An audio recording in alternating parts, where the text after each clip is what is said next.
Sa entertainment naman tayo. Umere na kagabi ang unang episode ng inaabangang comeback teleserye ni Piolo Pascual na Pamilya Sagrado. Nakilala na ang karakter ni Piolo na si Governor Rafael Sagrado. Pinakita kung paano ang pagiging korap ni Governor sa serye.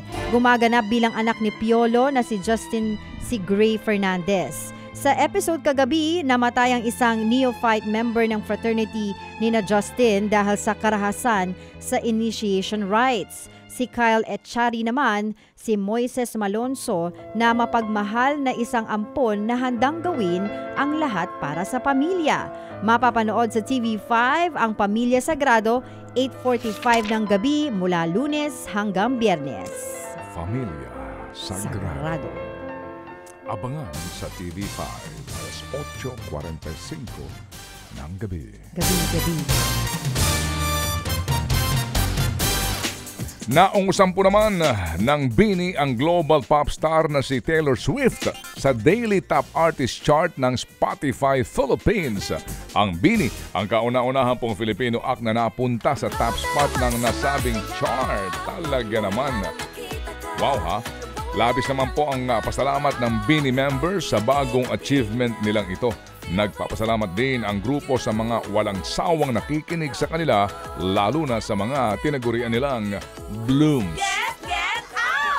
Pang Pinoy naman ang feels ng Colors concert sa bansa ni Mamamoo Solar. Kabilang sa tinanghal niya ang kantang Pantropiko na ating nation's girl group na BINI. Sa sobrang galing nga ng pagkabigkas ni Solar, aakalain mong Pinoy talaga ang kumanta. Kaya tuloy nakisabay din ang kanyang fans. Napabilib naman ang BINI sa galing ni Solar.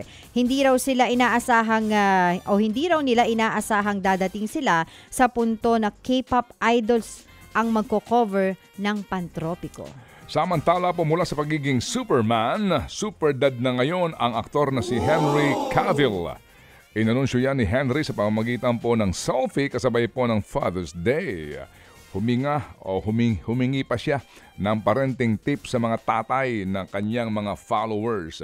Kita rin po sa picture na mayroong baby crib sa kanyang likuran. First baby nila ito ng kanya pong Hollywood executive producer na girlfriend na si Natalie Viscuso. Ayun.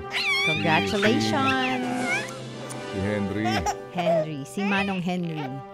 May TikTok account na si Blackpink member Jennie. Kahapon lang binuksan ang account ni Jennie sa TikTok. Ngayon, meron na itong 1.4 million followers. Wala pa naman siyang in-upload na content sa kanyang TikTok. Sa ngayon, wala pa ulit nilalabas sa bagong kanta ang kanyang grupong Blackpink. Abala rin sila sa kanilang mga solo career. Noong nakaraang linggo lang nang mag-debut bilang runway model si Jennie.